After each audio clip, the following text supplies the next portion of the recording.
Hey, what's up, everybody? It's Ro here. Thank you for stopping and watching my video. I much appreciate it. I posted a short recently of me thinking about and reviewing my 2021 growing season. And I've got my thoughts all together now. And so I am so ready to give you guys my thoughts on how my growing season went. Um, it was a doozy. It was my biggest and my best ever. What? But everything didn't go as planned as usual, as it usually does with home gardening. So we will be talking about those experiences as well. But there is a lot to celebrate. At least for me, there was a lot to celebrate from this 2021 growing season. So I'm just super excited to go over that with you. Maybe you can get some ideas for what you want to try. I'm in Akron, Ohio, Zone 6B, and I do container gardening on a small patio space. So let's take a look at how it went for me.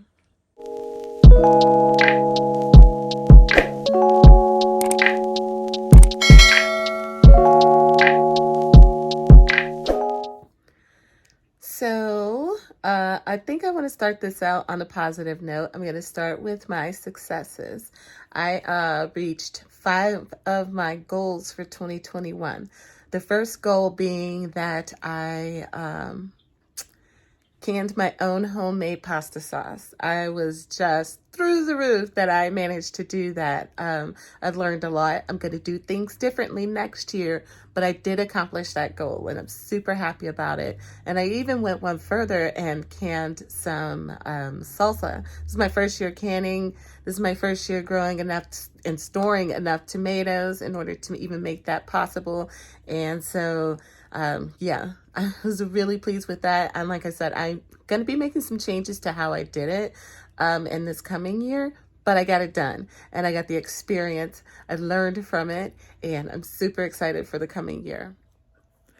So moving on, goal number 2, along that same vein with the tomatoes, is that I wanted to harvest a beautiful basket of colorful tomatoes.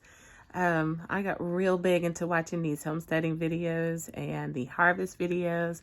And every time I saw those baskets with like red and yellow and purple and orange tomatoes, I was like, I have to do that. And I accomplished that mission this year. And it's such a glorious feeling. Side note, even though I thoroughly enjoyed having all those different colored tomatoes, I did go ahead and I made my first batch of sauce from all the different colors and it tasted fantastic. The problem was my brain would not wrap itself around having a weird colored sauce and I wouldn't eat it. So this year, I'm not going to do it the same way. I wouldn't do that type of garden again unless I have more space.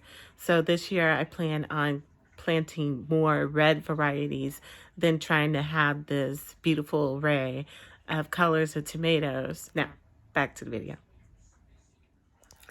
So, goal number 3 that I accomplished was that I grew so many herbs and preserved so many herbs that I don't need to grow any this coming year if I don't want to. I have enough to last me a year, maybe 2 if I wanted to stretch it out. That is a lot of herbs. Now I'm still going to be growing some, but I did what I set out to do. And the way that I did that was I was looking up all the recipes that I was going to be using it for. So like my Italian recipe, my ranch recipe, etc., etc. I saw what needed to be in those recipes, and then that's exactly what I grew. I focused on those, and I kept preserving the whole time. Preserve, preserve, preserve. And it worked out. I was so excited. I even gifted some as Christmas gifts, and I've gotten some very nice reviews, and I couldn't be happier with that. My 4th goal met was that I wanted to grow and dehydrate my own herbs, and I did that.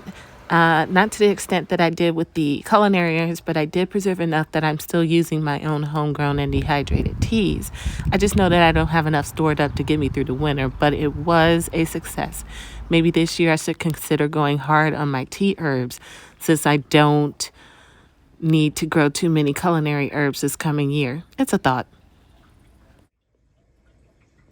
All right, now onto my other successes that didn't have to do with specific goals. And I want to start with, for the first time ever in history, I successfully grew broccoli outdoors, a rose bush, bulb onions, bunching onions, and carrots.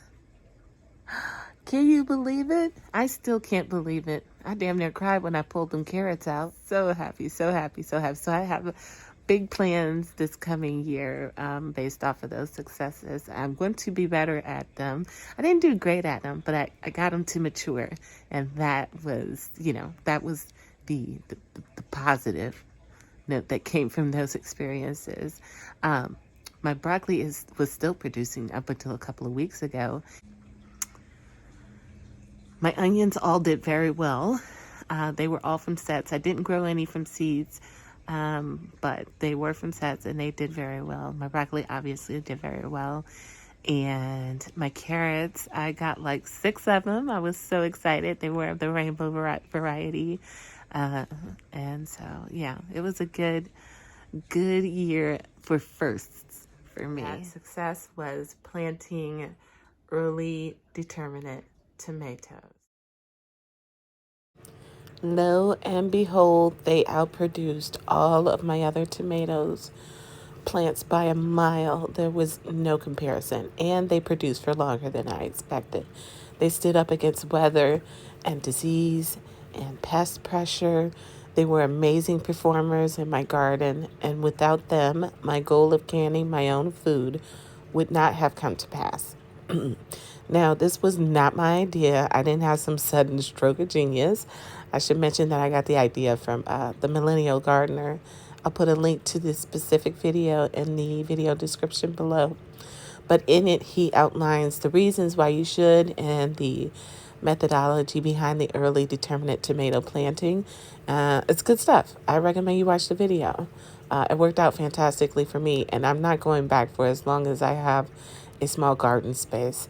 And probably even after that, I can finally expand. Now, don't get me wrong, I'll still plant indeterminates, but I think that my number of determinate tomato plants will always be equal to or more than the number of determinate plants. So if you take anything from this video, this would be the one thing that I would recommend the most because it impacted my garden the most.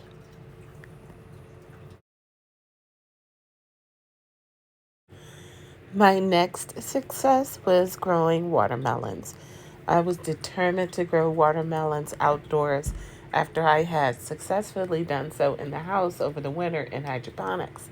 And I'll be damned, I grew 4 watermelons this past summer. Albeit personal-sized watermelons, I had to, because as you know, I only do container gardening on a small patio, and so I don't have space for the average watermelon plant. At any rate, all of the melons were delicious, and I'm definitely looking to break my record this coming year. Lastly, I'll mention my pepper year. I don't know how many plants I had, maybe 10, I don't know. But they produced so much that I made my own hot sauce. And 99% of those plants were grown in my green stock. We're talking compact plants that produced and produced and produced. I have to at least do that or better this coming year because there are people who might hurt me if I don't make my batch of homegrown hot sauce again. Now, I could go on and on and on about all the positive things that happened in the garden this past growing season, but let's talk about what didn't work out for me. And I wrote a few things, and the first that I'll mention is my sad little cucumbers. I had 2 plants. I didn't know what varieties they were because I had lost the tags before I even moved them outside. Classic me. But I didn't know what varieties they were. They did give me a couple. I would say between the 2 plants, they gave me maybe half a dozen altogether. And that's not a lot when we're talking cucumber plants. So I don't know what went wrong. I grew both of them in the green stalks for the first time, so that probably had something to do with it. I did fertilize them just like I did everything else. I'm not sure why I didn't get any help there, why they didn't survive so long. They did get hit or taken out by the powdery mildew fairly quickly. Both of them did. But I wasn't upset about it because, again, they weren't producing all that much anyway. So I personally love cucumbers, and I will always plant them. And since I don't know what varieties those were, I will probably plant them again. However, this year I for sure am going to plant my tried and true cucumber, which is the, what's it called? Richmond green apple. That one I always have success with. So I'll make sure to at least have one plant of that, and then I'll, try something else with my other cucumber plants so I could be sure that I get some more cucumbers this year. I can't live on those 6 cucumbers in one summer. So the second crop that eluded me this past growing season was garlic. Yet again, I didn't get not a one bulb, no scapes, no nothing. I try to grow it every year, and once again, I did it again. However, I am happy to report that this year, I think I did it right. I got the help of some elders who lived locally. She doesn't anymore, but she used to. And she gave me some advice on when to plant, how to plant. She lived at the time, I don't know, within a block of where I live now. So I'm taking her advice, and so far so good. They are all still there. They have not rotted yet. So I'm feeling good about this one. So fingers crossed. I didn't get any this past year, but it looks like I might get some so far, at least this year. Wish me luck.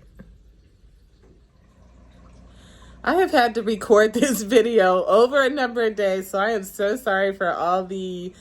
Oh, I think I only have one costume change, but there's like multiple rooms involved going on. At any rate, let's finish up with my duds. My final dud was my poppies. I was so excited about poppies. I've never grown them before, and I sowed them outside in the spring in a large container, and they germinated. They sprouted, and then they got their first true leaves.